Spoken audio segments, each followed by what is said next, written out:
Yo, what is up everybody? It's BBKDRAGOON coming at you today with some Halo 2 Classic. I told you, I've been playing more MCC lately. I'm serious. I am an old fart. I like classic Halo. I am not somebody who's raising rabble or drawing my line in the sand. I'm not being one of the old school Halo 3 versus Reach persons. I just like going back and enjoying what to me represents the height of my, see, I work that into every commentary now, the absolute pinnacle of my enjoyment with the Halo series, which was Halo 2 Classic. I'm talking about the death of locals, which ties directly into Halo 2 Classic. Many of us got our start in Halo, if you're an oldie like me in your 20s, playing Halo at a friend's house on their couch together. Very rarely was it everyone in separate houses at separate locations at separate times playing online matchmaking pubs. Very often it was you'd go over to your friend's house with 2 or 3 other people and you'd either matchmake together, Halo 2 online, maybe it was Halo 3, but you had the element of being on the couch next to the person watching either their screen or them being able to watch your screen through the split screen feature. Here we are, fast forward 2015 Halo 5 releases.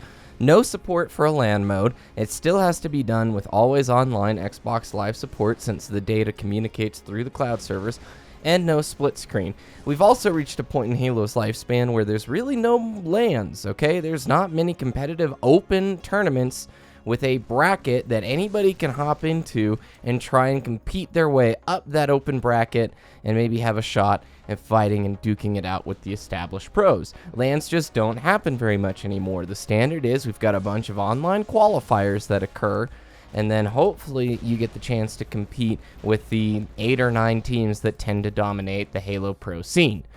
I'm here to say today, the death of the local scene of Halo is a true tragedy and that we need to find some way to reinstill it back into play if we want to see this community grow and become even bigger and develop a sense of relationship.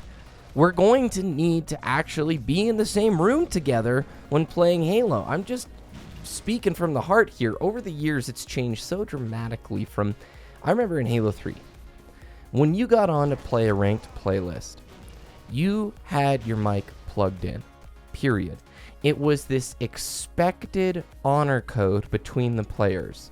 It was uncommon in ranked to have somebody queue up, even if they're solo queuing, to not have a mic plugged in.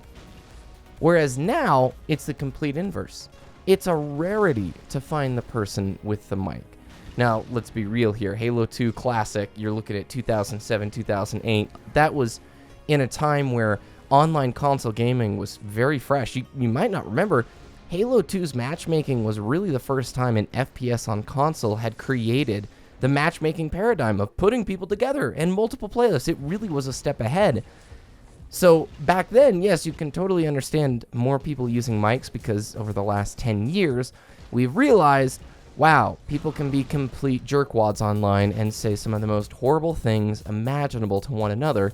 I don't really want to plug my mic in and talk with a bunch of strangers. So I get it. I understand why we've moved away from that atmosphere. And what I don't understand is, why have LANs stopped? Across the board, you could probably just answer it with one easy answer there. They're not profitable. How do you make a LAN profitable? How does an event promoter see benefit in renting a big space, having to pay for very intensive network situations? Because that's what it comes down to. If you wanted a big open bracket in Halo 5, you would have to have a center that has incredible internet access, because every console playing is having to communicate with the server instead of good old zero latency Halo. If you have never gotten the chance to try Halo with no latency, old school LAN, the way that it used to be, you're missing out on something truly incredible, because I'm telling you what, that changes everything. You might be a wonderful online warrior, but the moment you step on LAN and there's no more host advantage, yes, back in Halo 3 there were some weird things even with LAN host, but there's no more delay. It's instantaneous. Your shots hit the moment they leave your gun and connect with the opponent. That is something that's unreal, but it goes beyond that. It's the sense of community.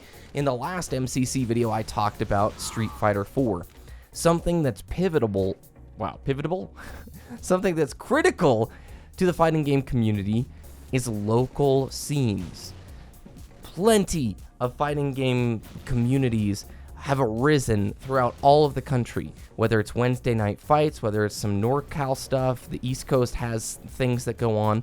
You see pro players going to their locals very often to play with the scene in a local setting. And yeah, those players train online as well, but when they go and play at a local, it builds a sense of relationship.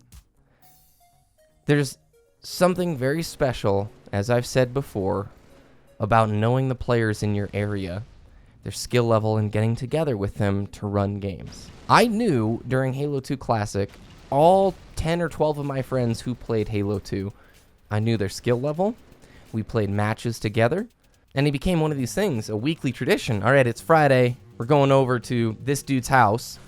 Bring your controller, and bring, one guy would be the designated Xbox bringer. And, sometimes you'd lug those big, heavy CRT TVs that weighed like 1,000,000 pounds, and you'd play matchmaking for like 4 hours. You just sit down with your buddies, and you can look over at their screen, and you can communicate with them, and you can watch their play. And then the rivalries that form when somebody gets their mouth running, and they're like, oh, I can shut down that guy, no problem. All right, duke it out. And then a 1v1 or 2v2 would occur. How do we get back to that point? I don't know. I really don't know. It comes down to population centers. There's points in the country where it makes more sense. I live in the middle of kind of nowhere-ish. So my only hope to play local Halo would probably be like a 3 or 4 hour drive from here. And in fact, this is a cool story, and I regret this huge, okay? Back at the end of my time at university, you guys may remember Delementary. He used to be a Halo commentator during Halo 4. There were 2v2 tournaments, a few hours away from us, and he asked me, BBK, do you want to do this? And I couldn't because I was just absolutely buried in schoolwork. Absolutely buried. But you know what? I've regretted that decision for years now, man. I would have killed to gotten to play in a 2v2 tournament with Del. Not only would I have gotten to meet Del in real life, like I don't really care how he plays, but just the act of making other friends in the community, like in the same state as me who play Halo, that would have been priceless. All right, guys, thanks for watching. I want to know what you think. Are LANs and locals something that are missing? And if so, how can we bring them back into Halo? Have a good rest of your day. I'll talk with you next time.